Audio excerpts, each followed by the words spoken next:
जय श्री सद्गुरुदेवाय नमः। जय श्री गणपति देवाय नमः। ओम नमो भगवते वासुदेवाय नमः। श्रीमद्भागवत महापुराण अष्टम स्कंद 17वां अध्याय। भगवान का प्रकट होकर अदिति को वर देना। श्री सुखदेव जी कहते हैं, परीक्षित अपने पति देव महर्षि कश्यप जी का उपदेश प्राप्त करके अदिति ने बड़ी सावधानी से 12 दिन तक इस व्रत का अनुष्ठान किया। बुद्धि को सारथी बनाकर मन को लगाम से उनके इंद्रिय रूप दुष्ट घोड़ों को अपने वश में कर लिया और एक निष्ठ बुद्धि से वह पुरुषोत्तम भगवान का चिंतन करती रही। उसने एकाग्र बुद्धि से अपने मन को सर्वात्मा भगवान वासुदेव में पूर्ण रूप से लगाकर पयोव्रत का अनुष्ठान किया। तब पुरुषोत्तम भगवान उसके सामने प्रकट हुए। परीक्षित, वे पीताम्बर धारण किए हुए थे, 4 भुजाएं थी और शंख चक्र गदा लिए हुए थे।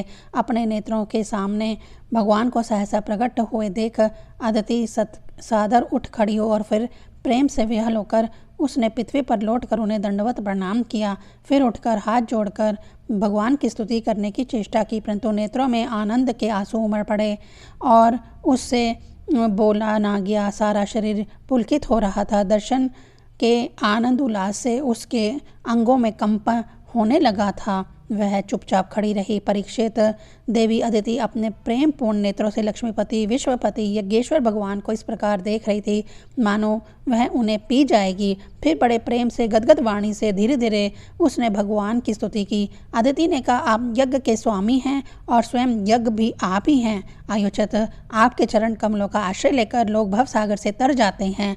आपके यश कीर्तन का श्रवण भी संसार से तारने वाला है। आपके नामों के श्रवण मात्र से ही कल्याण हो जाता है। आदि पुरुष जो आपकी शरण में आ जाता है उसकी सारी विपत्तियों का आप नाश कर देते हैं।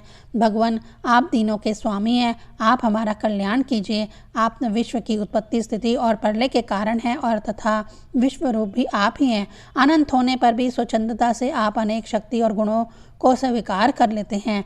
आप सदा अपने स्वरूप में ही स्थित रहते हैं। नित्य निरंतर बढ़ते हुए पूर्ण बोध के कारण आप हृदय के अंधकार को नष्ट करते रहते हैं। भगवान, मैं आपको नमस्कार करती हूँ। प्रभु अनंत जय, आप प्रसन्न हो जाते हैं तब मनुष्यों को ब्रह्मा जी की दीर्घ आयु, उनके ही समान दिव्य शरीर, प्रत्येक अभिष्ट वस्तु, अतुलित धन, स्वर्ग, पृथ्वी, पाताल, योग की समस्त सिद्धियां, अर्थ धर्म काम रूप त्रिवर्ग और केवल ज्ञान तक प्राप्त हो जाता है। फिर शत्रुओं पर विजय प्राप्त करना आदि जो छोटी छोटी कामना हैं उनके संबंध में तो कहना ही क्या है। श्री सुखदेव जी कहते हैं, परीक्षित, जब अदिति ने इस प्रकार कमल ने भगवान की स्तुति की तब समस्त प्राणियों के हृदय में रहकर उनकी गतिविधि जानने वाले भगवान ने यह बात कही। श्री भगवान ने कहा, देवताओं की जननी अदिति, तुम्हारी चिरकालिनी अभिलाषा को मैं जानता हूँ। शत्रुओं ने तुम्हारे पुत्रों की संपत्ति छीन ली है तो उन्हें उनके लोक यानी स्वर्ग से खदेड़ दिया है। तुम चाहती हो कि युद्ध में तुम्हारे पुत्र उन मतवाले और बली असुरों को जीत कर विजय लक्ष्मी प्राप्त करें, तब तुम उनके साथ भगवान की उपासना करो।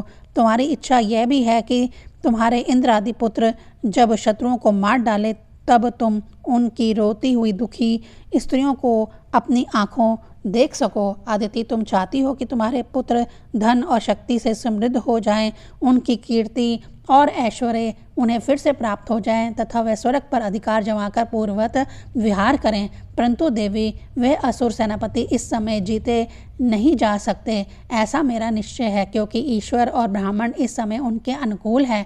इस समय उनके साथ यदि लड़ाई छेड़ी जाएगी तो उससे सुख मिलने की आशा नहीं है। फिर भी देवी, तुम्हारे इस व्रत के अनुष्ठान से मैं बहुत प्रसन्न हूँ, इसीलिए मुझे इस संबंध में कोई ना कोई उपाय सोचना ही पड़ेगा, क्योंकि मेरी आराधना व्यर्थ तो होनी नहीं चाहिए। उससे श्रद्धा के अनुसार फल अवश्य मिलता है। तुमने अपने पुत्रों की रक्षा के लिए ही विधि पूर्वक पयोव्रत का मेरी पूजा एवं स्तुति की है। अतः मैं अंश रूप से कश्यप के वीर्य में प्रवेश करूंगा और तुम्हारा पुत्र बनकर तुम्हारी संतान की रक्षा करूंगा।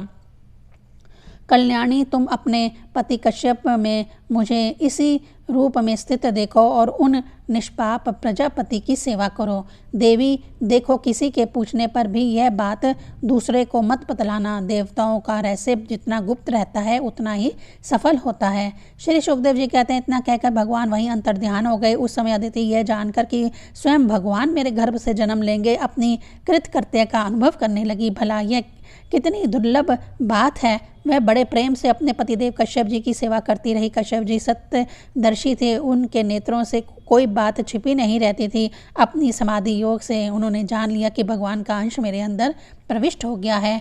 जैसे वायु काठ में अग्नि का आधान करती है, वैसे ही कश्यप जी ने समाहित चित्त से अपनी तपस्या के द्वारा चिर संचित वीर्य का अदिति में आधान किया। जब ब्रह्मा जी को ये बात मालूम हुई कि अदिति के गर्भ में तो स्वयं अविनाशी भगवान आए हैं, तब वह भगवान के रहस्यमय नामों से उनकी स्तुति करने लगे। ब्रह्मा जी ने कहा, समग्र कीर्ति के आश्रय भगवान, आपकी जय हो। अनंत शक्तियों के अधिष्ठान, आपके चरणों में नमस्कार है। ब्रह्मण्य देव, त्रिगुणों के नियामक, आपके चरणों में मेरा बार बार प्रणाम है। प्रश्न के पुत्र रूप में उत्पन्न होने वाले, वेदों के समस्त ज्ञान को अपने अंदर रखने वाले प्रभु, वास्तव में आप ही सबके विधाता हैं। आपको मैं बार बार नमस्कार करता हूँ। ये तीनों लोक आपकी नाभि में स्थित हैं। तीनों लोकों से परे बैकुंठ में आप निवास करते हैं। जीवों के अंतःकरण में आप सर्वदा विराजमान रहते हैं। ऐसे सर्वव्यापक विष्णु को मैं नमस्कार करता हूँ। प्रभु, आप ही संसार के आदि, अंत और इसीलिए मध्य में भी है। यही कारण है कि वेद अनंत शक्ति पुरुष के रूप में आपका वर्णन करते हैं।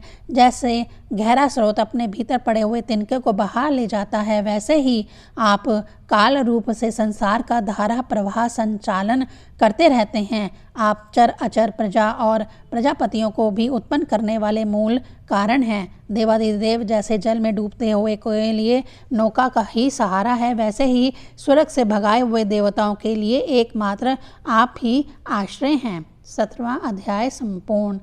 ओम नमो भगवते वासुदेवाय नमः।